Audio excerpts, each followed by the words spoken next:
Dearest listeners, there exists a curious paradox in our refined society. Those deemed least worthy by fashion's cruel standards often possess the greatest capacity for transformation. Like the devoted readers who frequent our circulating libraries, returning week after week to subscribe to the latest volumes of romance and adventure, we too must commit ourselves to witnessing the full arc of human experience. Today, your humble chronicler brings you the most extraordinary tale of a lady who discovered that true power stems not from society's approval, but from the strength within one's own heart. Much like those faithful patrons who show their appreciation for a well-told story, you too shall find this narrative worthy of your most devoted attention. But let us not rush, for the best stories, like the finest wine, must be savored properly. The autumn of 1811 found Lady Beatrice Fairmont precisely where society expected her to be. Seated in the furthest corner of Lady Alvanley's drawing room, her robust figure discreetly concealed behind a potted palm, observing the glittering assembly with the resigned air of one who had long ago accepted her place among the overlooked.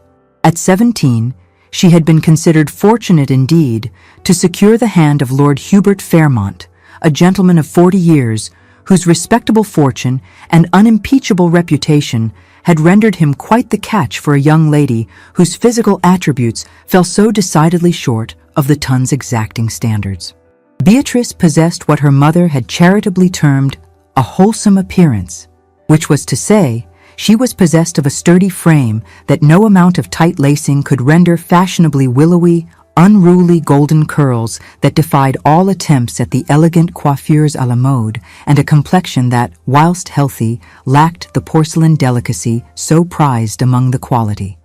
Her grey eyes, perhaps her finest feature, held an intelligence that most gentlemen found rather unsettling in a lady, and her habit of actually listening to conversations with evident interest had earned her the reputation of being somewhat peculiar. Lord Fairmont, for his part, had approached their union with the same methodical consideration he applied to all his affairs. He required a wife to manage his household and provide him with an heir, and Miss Beatrice Thornwell's modest dowry and impeccable bloodline made her a sensible choice. That she was not precisely beautiful mattered little to a man whose romantic inclinations had been thoroughly buried beneath years of measured propriety. He treated his young bride with unfailing courtesy, ensured she wanted for nothing in terms of material comfort, and maintained a polite but distant demeanor that left no doubt as to the precise nature of their arrangement. The early years of their marriage had established a routine as predictable as the changing of the seasons. Lord Fairmont would rise at precisely 7 o'clock, take his breakfast whilst perusing the Morning Post, attend to his correspondence until 11, and then depart for his club, returning only for dinner at 5.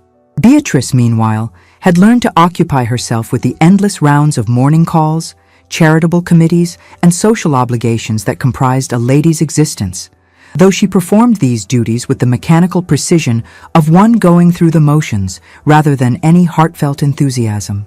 It was during these lonely hours that Beatrice had developed her most solitary pleasures. The Fairmont Library, a magnificent room that her husband rarely troubled to visit, became her sanctuary.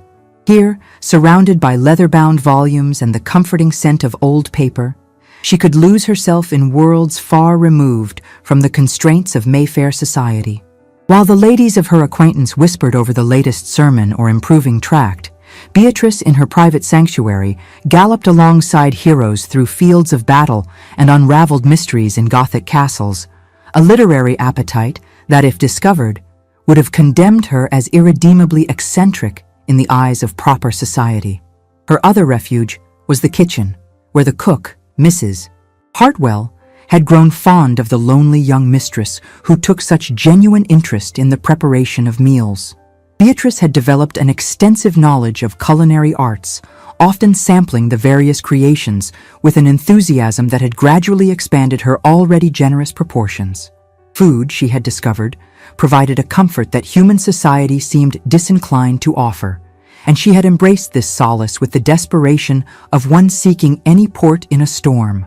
The ton's opinion of Lady Fairmont had been settled within her first season as a married woman. She was judged to be precisely what nature had made her, a sensible creature of modest attractions who had married above her station and had the good sense to remain quietly in the background. The patronesses of Almack's received her with polite acknowledgement, but never enthusiasm. Young ladies of fashion included her in their parties from duty rather than desire, and gentlemen addressed her with the sort of courteous attention one might pay to a maiden aunt. This social arrangement suited Lord Fairmont perfectly, as it required no particular effort on his part to maintain his wife's position. Beatrice attended the necessary functions, fulfilled her social obligations with adequate competence, and never caused him the slightest embarrassment through any display of improper behavior. Indeed, he had congratulated himself on making such a practical choice, for whilst his wife might not inspire poetry or passionate devotion, neither did she require the sort of careful management that beautiful women so often demanded. Yet beneath this placid surface, currents of discontent had begun to stir within Beatrice's heart. The realization that she was destined to live her entire existence as a mere appendage to her husband's life, valued only for her ability to maintain his household and social standing, had gradually settled upon her with the weight of a burial shroud. She observed the genuine affection displayed by other married couples with the painful awareness of one looking through a window at a feast to which she would never be invited. The autumn evening that would alter the course of Beatrice's existence began like countless others before it. Lord Fairmont had retired to his study after dinner, leaving his wife to her own devices in the drawing room. She had taken up her needlework, a particularly intricate piece of embroidery that Lady Alvanley had commissioned for the parish church, when the sound of her husband's voice, raised in evident distress, penetrated the quiet of the house. The crash that followed sent her hurrying toward his study, her heart pounding with sudden alarm. She found Lord Fairmont collapsed beside his desk, his face bearing the unmistakable pallor of one in the grip of apoplexy.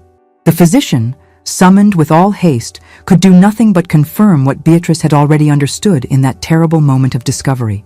Her husband of 4 years had departed this world as abruptly as he had lived within it, leaving behind a young widow whose future had suddenly become her own to determine.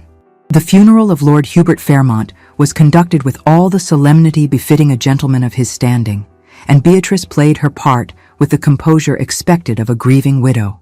She received the condolences of society with appropriate gratitude, maintained the prescribed period of deep mourning, and settled into the Fairmont townhouse with the understanding that her life had entered an entirely new chapter. The reading of her husband's will revealed the full extent of her transformed circumstances. Lord Fairmont, having no surviving relatives of any consequence, had left his entire estate to his wife, with the exception of certain entailments that would pass to a distant cousin.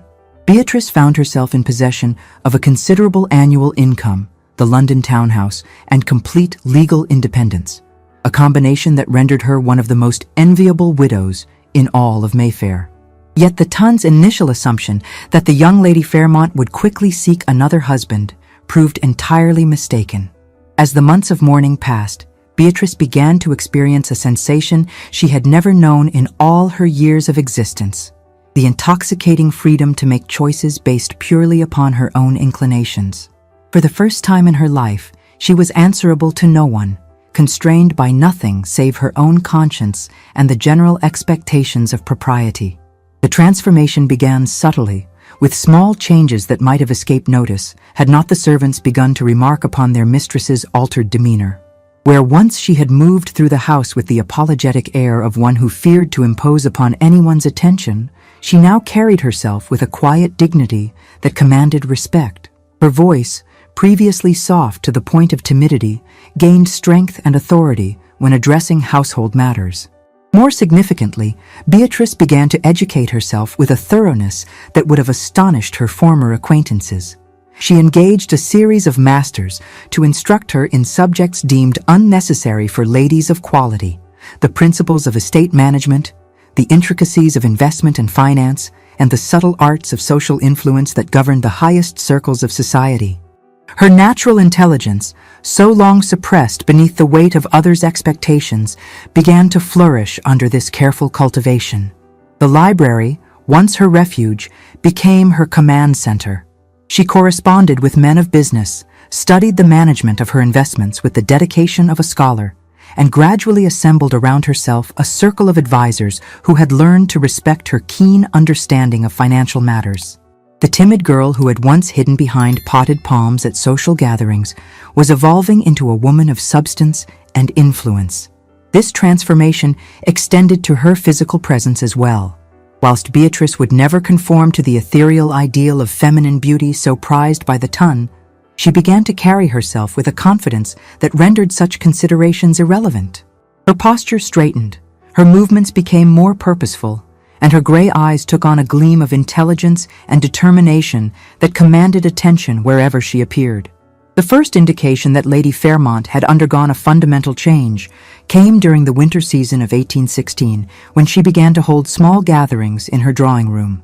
These were not the typical insipid assemblies favored by ladies of fashion, but rather intimate salons where matters of genuine interest were discussed with refreshing candor. She invited writers, philosophers, and political thinkers alongside the usual complement of fashionable society, creating an atmosphere of intellectual stimulation that proved remarkably popular among those hungry for more substantial conversation than the usual gossip and pleasantries.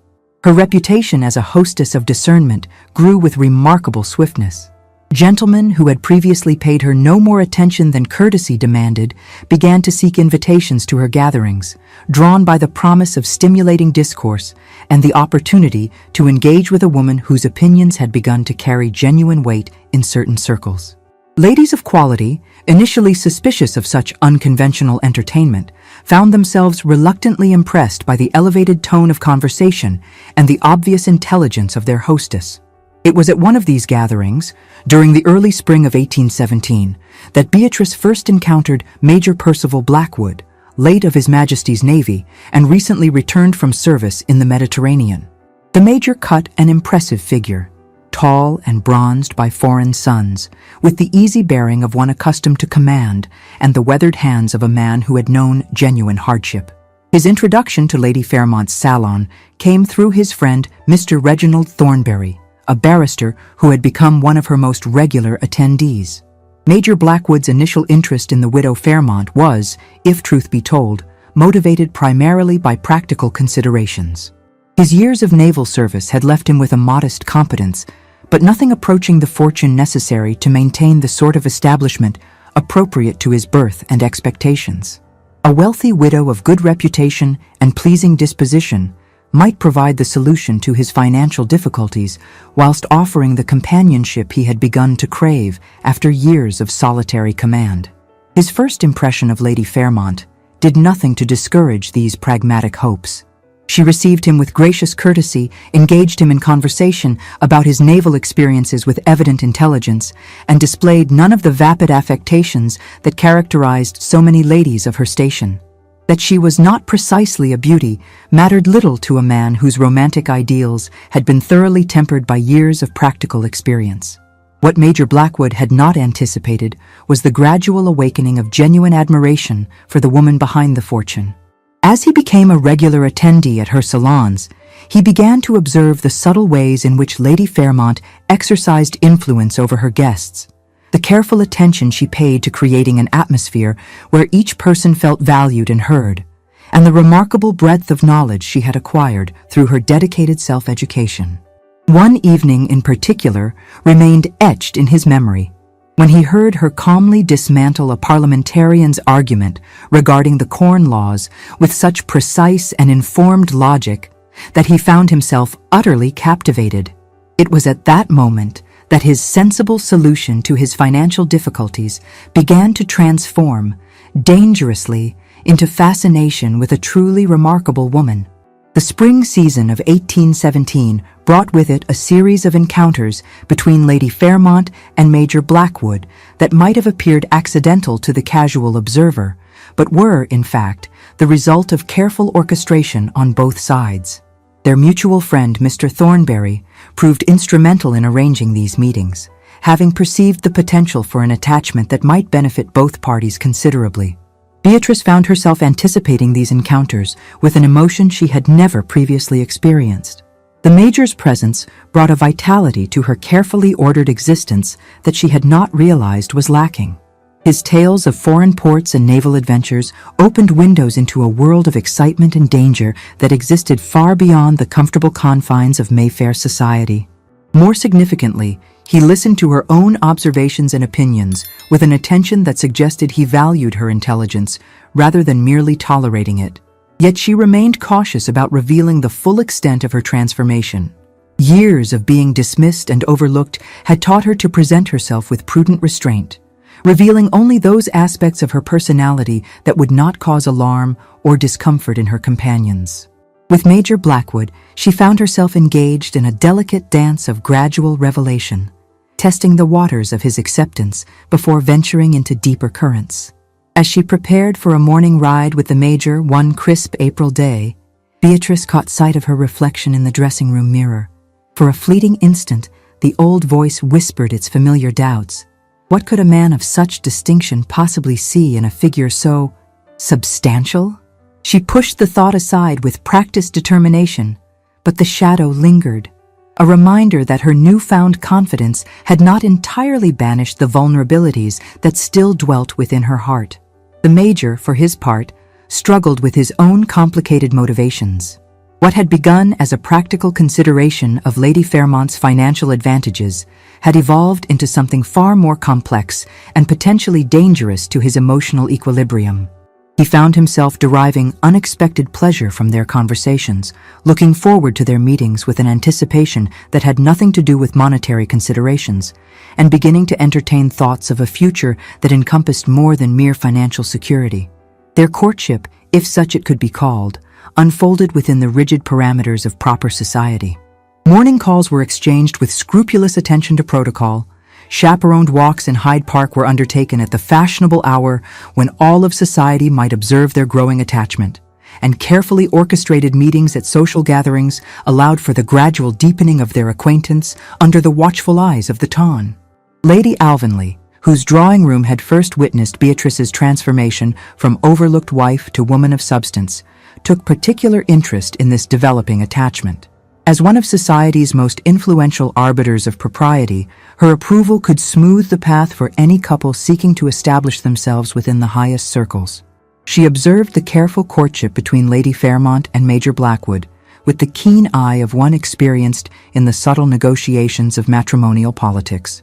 The Major's credentials were impeccable, his family connections unimpeachable, his service record distinguished, and his person attractive enough to reflect credit upon any lady fortunate enough to secure his regard.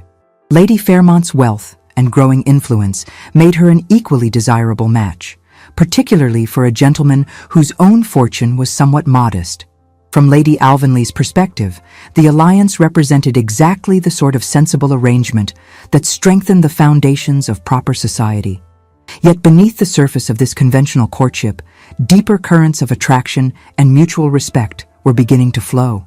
Beatrice discovered in Major Blackwood a man whose experiences had broadened his perspective beyond the narrow confines of fashionable society, who valued substance over superficial accomplishment, and who possessed the sort of quiet confidence that required no artificial bolstering through the diminishment of others. The Major, meanwhile, found himself increasingly drawn to Lady Fairmont's combination of gentle kindness and unexpected strength. Her transformation from timid wallflower to influential hostess intrigued him, whilst her evident intelligence and growing confidence challenged him in ways he had not anticipated. She was, he began to realize, a woman of hidden depths whose full measure he had only begun to take.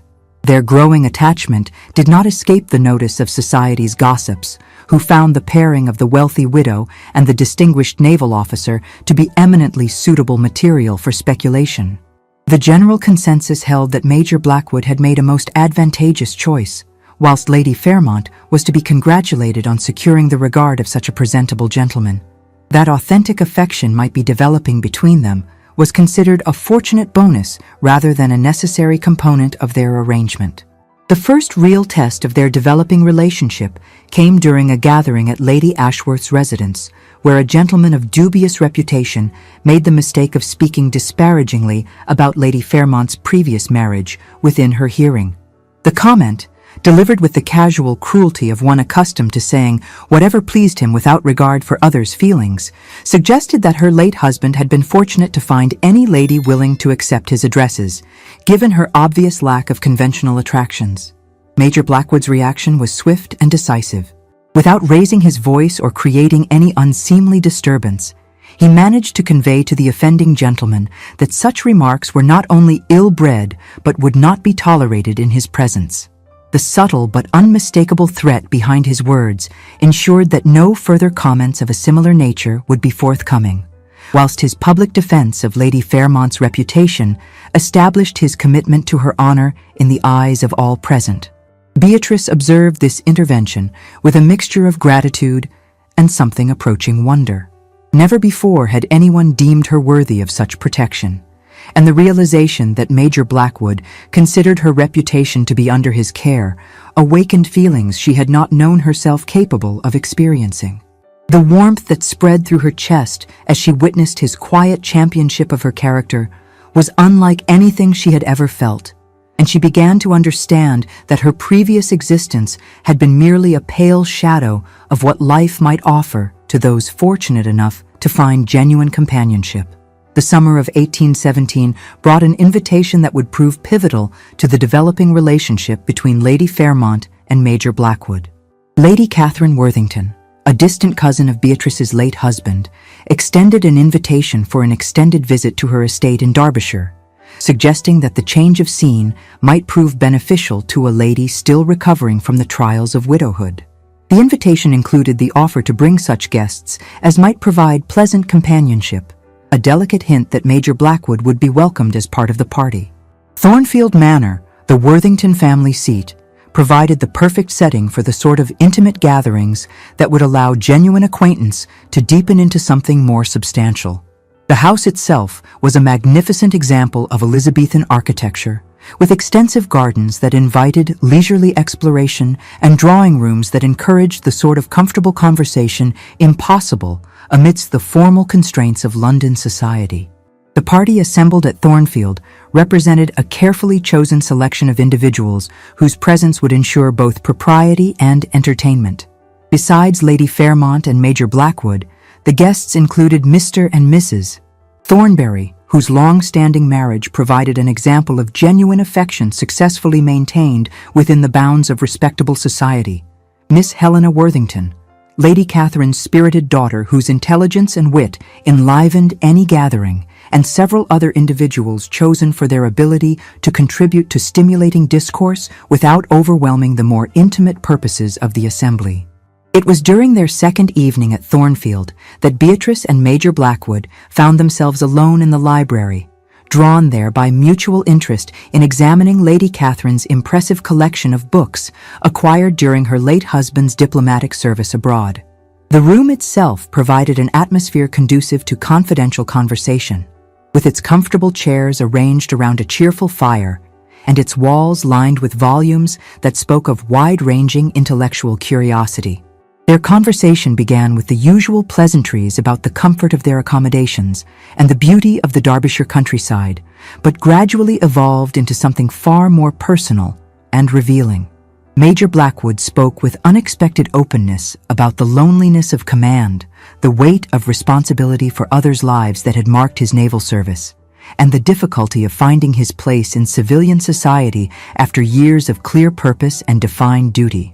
Beatrice found herself responding with equal candor about her own experiences of isolation, the gradual realization that her marriage had been little more than a business arrangement, and the strange mixture of grief and liberation that had accompanied her widowhood. She spoke of the fear that had haunted her early years as Lady Fairmont, the constant awareness that she was found wanting by society's standards, and the slow process of discovering that her worth need not be determined by others' opinions. As the evening progressed, their conversation moved beyond mere personal revelation to explore deeper questions of purpose and meaning. Major Blackwood confessed his uncertainty about his future direction, his desire to contribute something meaningful to society whilst securing a comfortable existence for himself and any family he might be fortunate enough to establish. Beatrice shared her growing conviction that wealth and position carried with them obligations to use one's influence for the betterment of others, and her tentative plans for expanding her charitable activities beyond the merely fashionable. The Major listened to these aspirations with growing admiration for the woman who had emerged from such unpromising beginnings. Her transformation from overlooked wife to influential widow had not been achieved through mere good fortune, but through determined effort to educate herself and develop the confidence necessary to claim her rightful place in society. Her plans for using her position to benefit others revealed a generosity of spirit that rendered her physical appearance entirely irrelevant. For Beatrice, the experience of speaking freely about her hopes and dreams with someone who took them seriously was nothing short of revolutionary. Major Blackwood's attentive interest in her ideas, his thoughtful questions about her plans, and his evident respect for her intelligence created a sense of connection she had never imagined possible. She began to understand that true companionship might involve not merely pleasant conversation, but the sharing of one's deepest aspirations with another who valued them sufficiently to offer both encouragement and constructive challenge. The evening concluded with a moment of such profound intimacy that both participants would remember it for years to come. As they prepared to retire, Major Blackwood took Beatrice's hand in his own and spoke with quiet sincerity of his growing admiration for her character and his hope that their friendship might continue to deepen. His words, though carefully chosen to remain within the bounds of propriety, carried unmistakable implications about his intentions and feelings. Beatrice's response was equally measured, but no less meaningful. She expressed her gratitude for his regard and her own appreciation of the qualities she had discovered in him during their acquaintance. The pressure of his fingers against hers, the warmth in his eyes as he regarded her face in the firelight, and the gentle smile that accompanied his formal bow of farewell combined to create a memory that would sustain her through many solitary hours in the days to come.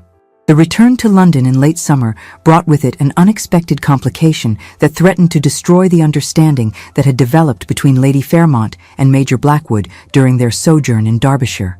A chance encounter at Hatchard's bookshop placed Beatrice in the path of Mrs. Lydia Ashford, a lady whose talent for malicious gossip was exceeded only by her ability to present destructive information in the guise of helpful concern. Mrs. Ashford approached Lady Fairmont with the sort of false sympathy that immediately aroused suspicion in any person of sense, expressing her deep concern for Beatrice's welfare and her hope that certain distressing rumors might prove to be entirely without foundation. Mrs. Ashford, whose own precarious social position was maintained only through vigilant cruelty, could not bear to witness a sensible creature like Lady Fairmont ascending to such heights, commanding the sort of intellectual respect that had always been denied to herself. With the skill of one experienced in the art of spreading poison whilst maintaining an appearance of innocence, she gradually revealed the nature of the intelligence she claimed to have received from impeccable sources. According to Mrs. Ashford's carefully constructed narrative, Major Blackwood's attention to Lady Fairmont was motivated entirely by mercenary considerations. She had it on excellent authority that the Major's financial circumstances were far more desperate than generally known, that his naval pension was insufficient to maintain even modest respectability, and that he had been heard to speak of the necessity of making an advantageous marriage to secure his future comfort. Most damaging of all, she claimed to have overheard a conversation in which the Major had referred to Lady Fairmont as a sensible solution to my difficulties, and expressed confidence that her gratitude for his attention would ensure a favorable reception of his eventual proposal. Mrs. Ashford's words seemed to drain the very air from Hatchard's bustling bookshop. The familiar scent of leather bindings and crisp paper vanished, replaced by a peculiar ringing in Beatrice's ears. For a terrifying moment, the towering shelves of volumes appeared to lean inward, threatening to topple, and Mrs. Ashford's malicious voice became the only anchor in a world that had suddenly lost its equilibrium. The careful composure that had become Beatrice's trademark trembled on the verge of complete collapse as the full implications of this intelligence crashed over her like a frigid wave. All her fears about her own inadequacy so carefully suppressed during the months of growing confidence, rushed back with redoubled intensity. The bitter voice of self-doubt whispered that she had been foolishly naive to imagine that a man of Major Blackwood's attractions could be genuinely drawn to a woman of her limited physical appeal, that his apparent interest in her conversation and ideas had been merely the performance of a skilled fortune hunter, and that she had made herself ridiculous by believing in the possibility of genuine affection. She managed to maintain sufficient self-control to thank Mrs. Ashford for her concern with appropriate dignity, but the remainder of her morning expedition passed in a haze of humiliation and renewed self-doubt. By the time she returned to her townhouse, she had convinced herself that immediate action was necessary to prevent further embarrassment to both parties. Major Blackwood, meanwhile, remained entirely unaware of the storm that was gathering around his character. His return to London had been marked by a sense of optimism about his future prospects that encompassed far more than mere financial considerations. The time spent at Thornfield had convinced him that Lady Fairmont possessed all the qualities he could desire in a wife, and he had begun to make the preliminary arrangements necessary for a formal declaration of his intentions. His solicitor had been consulted about the settlement negotiations that would be required. His banker had been approached about the consolidation of his modest assets, and he had even gone so far as to examine rings at Rundle and Bridge with an eye toward making an appropriate selection.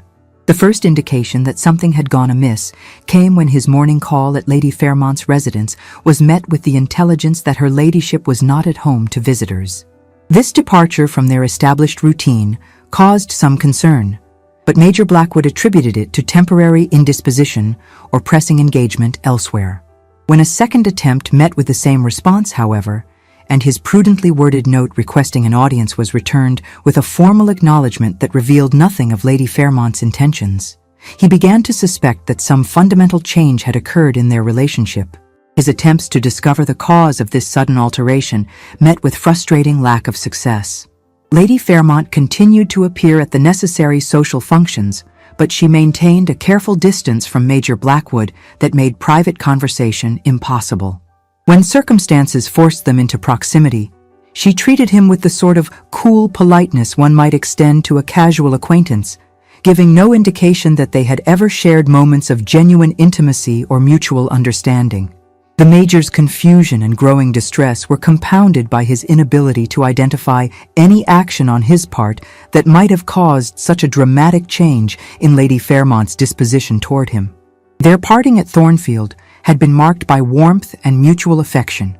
Their correspondence during the journey back to London had maintained the same tone of friendly intimacy that had characterized their relationship, and he could recall no incident or conversation that might have given offense. Lady Alvanley, observing the obvious estrangement between two individuals she had expected to announce their engagement before the season's end, made discreet inquiries that eventually led her to the source of the difficulty. Her own network of correspondence proved far more reliable than Mrs. Ashford's malicious gossip. Through them, she soon possessed a clear understanding of the entire situation. She learned of the false intelligence that had reached Lady Fairmont and discovered the true state of Major Blackwood's financial circumstances. The revelation that Lady Fairmont had been the victim of deliberate mischief-making aroused Lady Alvanley's considerable indignation. She had little patience with the sort of spiteful behavior that Mrs. Ashford had displayed, particularly when it threatened to destroy what appeared to be a genuinely suitable attachment between two individuals of merit. Her attempts to communicate the truth to Lady Fairmont, however, met with polite but firm resistance from a woman whose pride had been too deeply wounded to accept reassurance easily. The autumn season of 1817 brought an unexpected opportunity for the truth to emerge through circumstances that neither Major Blackwood nor Lady Fairmont could have anticipated. The crisis began with the sudden illness of Mr. Thornbury, whose collapse during a gathering at the Middle Temple required immediate medical attention and caused considerable alarm among his wide circle of friends and acquaintances. Major Blackwood's response to this emergency revealed the true quality of his character in ways that no amount of gossip or speculation could obscure. Without regard for his own convenience or social obligations, he immediately took charge of arrangements for his friend's care, ensuring that the finest physicians were summoned, that Mrs. Thornberry was provided with every comfort and assistance, and that the practical details of managing Thornberry's legal affairs during his incapacitation were handled with efficiency and discretion. When it became apparent that Thornberry's recovery would require an extended period of convalescence, Major Blackwood made a decision that demonstrated both his loyalty and his principles. Despite his own modest circumstances, he quietly assumed responsibility for the considerable medical expenses that threatened to overwhelm the Thornberry family's resources, drawing upon his carefully hoarded savings and even selling certain personal possessions to ensure that his friend received the best possible care. This sacrifice did not go unnoticed by those familiar with Major Blackwood's actual financial situation. Lady Alvanley, whose investigations had already revealed the true state of his affairs, observed his generous response to the Thornberrys' distress with growing admiration for a man whose actions spoke more eloquently than any words about his fundamental decency and honor. The truth about Major Blackwood's circumstances proved to be rather different from the picture painted by Mrs. Ashford's malicious gossip. Whilst his income was indeed modest by the standards of fashionable society, it was sufficient to maintain respectability and comfort for a man of simple tastes. His naval pension, combined with the proceeds from certain investments made during his years of service, provided a competence that, whilst not lavish, was entirely adequate for his needs.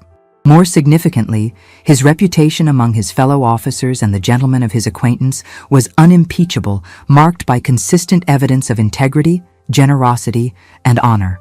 Lady Alvanley's decision to enlighten Lady Fairmont about these realities was motivated by both her concern for two individuals whose happiness had been threatened by malicious interference and her own conviction that truth should prevail over slander. She chose her moment carefully, approaching Beatrice during a quiet interval at Lady Worthington's musical evening, when they could speak without fear of interruption or observation. The revelation came as a profound shock to Beatrice, who had spent weeks convincing herself that Major Blackwood's regard had been motivated purely by mercenary considerations. Lady Alvanley's account of his recent sacrifices on behalf of the Thornberry family, combined with her detailed knowledge of his actual financial circumstances, painted a picture entirely at odds with Mrs. Ashford's malicious characterization. Beatrice's mind immediately flew to a memory from their time in Hyde Park, when the Major had spent a full 10 minutes helping a young child repair a torn paper kite. An act of anonymous, selfless kindness that required no audience and offered no reward. The memory, now viewed in the light of truth, served as irrefutable proof of his character, and the weight of her injustice became almost unbearable. More damaging still was the realization that her own pride and insecurity had led her to accept the worst possible interpretation of his motives without making any effort to verify the intelligence or seek an explanation from the Major himself. The weight of her error settled upon Beatrice with crushing force.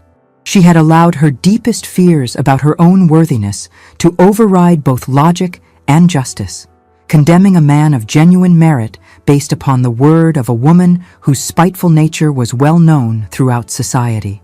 Worse still, her treatment of Major Blackwood during the weeks since her conversation with Mrs. Ashford had been coldly dismissive, offering no opportunity for explanation or defense against accusations he did not even know had been made.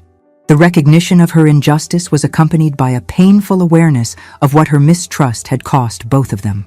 The growing attachment that had brought such unexpected joy into her life had been destroyed by her own actions, based upon fears and insecurities that she thought she had conquered during her transformation from timid wife to confident widow. The bitter irony that she had sabotaged her own happiness through the very self-doubt she had worked so hard to overcome was not lost upon her. Lady Alvanley observed the emotions playing across Beatrice's expressive features with the satisfaction of one who had successfully delivered important intelligence. She offered no judgment about Lady Fairmont's initial reaction to Mrs. Ashford's gossip, understanding that pride and past hurt could lead even the most sensible individuals to make regrettable decisions. Instead, she focused upon the practical question of how the damage might be repaired, if indeed such repair was still possible. The challenge facing Beatrice was formidable. Her treatment of Major Blackwood had been so coldly dismissive that any attempt at reconciliation would require not merely an apology, but a complete explanation of her behavior and the intelligence that had motivated it. Such a revelation would necessarily expose her own insecurities and fears to a man whose good opinion she desperately wished to regain, risking further humiliation if he proved unwilling to forgive her lack of trust. Yet the alternative, allowing a connection of genuine promise to remain severed through her own cowardice, was even more unacceptable. The weeks of estrangement had taught her valuable lessons about the rarity of true understanding between individuals and the folly of allowing pride to override the pursuit of genuine happiness. If Major Blackwood's regard for her had been sincere, as Lady Pemberton's intelligence suggested, then justice demanded that she make every effort to restore the trust she had so foolishly destroyed. The opportunity for reconciliation came through circumstances that neither party could have orchestrated, but which Providence seemed to have arranged with particular attention to their mutual needs. The Thornbury family's gradual recovery from their recent trials had prompted a modest celebration at their Bloomsbury residence, to which both Lady Fairmont and Major Blackwood had been invited as valued friends whose support during difficult times had proved invaluable. Beatrice approached the gathering with considerable trepidation, uncertain whether Major Blackwood would attend, and even less certain about how she might approach him if he did. Her resolution to make amends had been firmly established, but the practical details of implementation remained dauntingly unclear. The prospect of attempting such a delicate conversation in a social setting filled her with anxiety, whilst the alternative of requesting a private interview seemed presumptuous given her recent treatment of him. Major Blackwood's presence at the Thornbury residence was motivated primarily by his genuine affection for the family and his desire to celebrate their recovery from recent difficulties. He had not abandoned hope entirely regarding Lady Fairmont, but the weeks of cool dismissal had convinced him that whatever understanding had developed between them at Thornfield had been based upon misperception rather than genuine attachment. His appearance at social functions where she might be present had become exercises in polite endurance rather than opportunities for pleasure. The evening proceeded with the sort of careful courtesy that marked gatherings where individuals were working to maintain harmony despite underlying tensions. Lady Fairmont and Major Blackwood acknowledged each other with proper civility, but their interaction remained limited to the brief exchanges required by social obligation.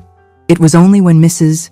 Thornbury, whose recent experiences had sharpened her appreciation for the importance of honest communication, deliberately created an opportunity for private conversation that circumstances finally aligned for truth to emerge.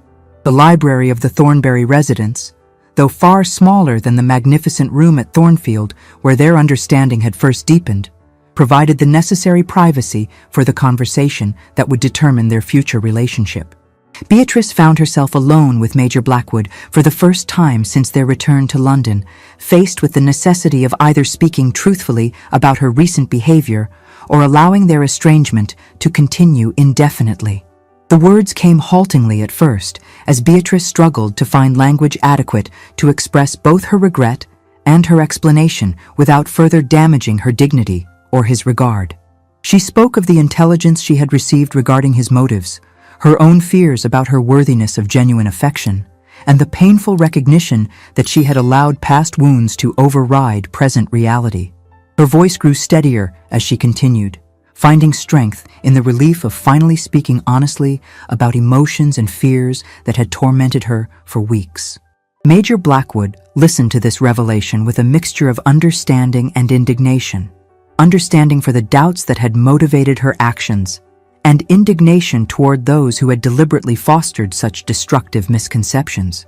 His response demonstrated both the generosity of his character and the depth of his regard for the woman who had found the courage to reveal her vulnerabilities so completely. Rather than demanding further apology or dwelling upon the pain her mistrust had caused, he focused upon reassuring her about the genuine nature of his feelings and his desire to restore their previous understanding. The conversation that followed explored the foundations of their attachment with a thoroughness that had been impossible during their earlier acquaintance. Free from the constraints of public observation and the careful protocols of courtship, They were able to speak openly about their mutual attraction, their shared values and aspirations, and their hopes for a future that might encompass both companionship and genuine affection. Major Blackwood's declaration of his feelings was matched by Beatrice's own acknowledgement of the emotions she had tried so hard to suppress during their weeks of estrangement. The understanding reached that evening transcended the mere restoration of their previous relationship to establish something deeper and more secure. Both had learned valuable lessons about the importance of trust and honest communication, whilst the trials they had endured separately had strengthened their appreciation for the rarity of true compatibility between individuals. Their engagement, announced shortly thereafter, surprised no one who had observed the obvious regard between them, though many expressed relief that whatever misunderstanding had caused their temporary estrangement had been satisfactorily resolved. The wedding of Lady Beatrice Fairmont and Major Percival Blackwood, celebrated in the spring of 1818, represented more than the usual union between individuals of compatible circumstances. It marked the triumph of genuine affection over superficial considerations, the victory of substance over appearance, and the vindication of a woman's determination to claim her rightful place in society based upon her own merits rather than others' expectations. Beatrice's transformation from overlooked wife to confident widow to beloved partner demonstrated that true worth could neither be diminished by others' dismissal nor enhanced by their approval. Her journey had taught her that the power to determine one's own value resided within oneself, waiting only for the courage to claim it and the wisdom to use it well. The love she had found with Major Blackwood was not a reward for achieving perfection, but a recognition of the strength and grace she had discovered within her own character. The new Mrs. Blackwood continued to exercise the influence she had cultivated during her widowhood, but now with the added strength that came from genuine partnership and mutual support. Her salons became even more renowned for their stimulating discourse and elegant hospitality, whilst her charitable endeavors expanded to encompass causes that reflected both her own experiences and her husband's naval connections. Together, they created a household that demonstrated how true companionship could enhance rather than diminish individual achievement. Major Blackwood's devotion to his wife proved as steadfast as his very nature had promised. Her intelligence continued to challenge and delight him, her strength supported him through the inevitable difficulties of life, and her love provided the foundation upon which he built a civilian career of distinction and service. He never regretted the choice that had initially been motivated by practical considerations, but had evolved into something far more precious and enduring. Society's initial surprise at their union gradually gave way to recognition that the match represented exactly the sort of alliance that strengthened the fabric of proper civilization. Their obvious happiness together challenged conventional notions about the relative importance of beauty and inner worth, whilst their joint influence on social and charitable causes demonstrated the power of shared purpose in marriage.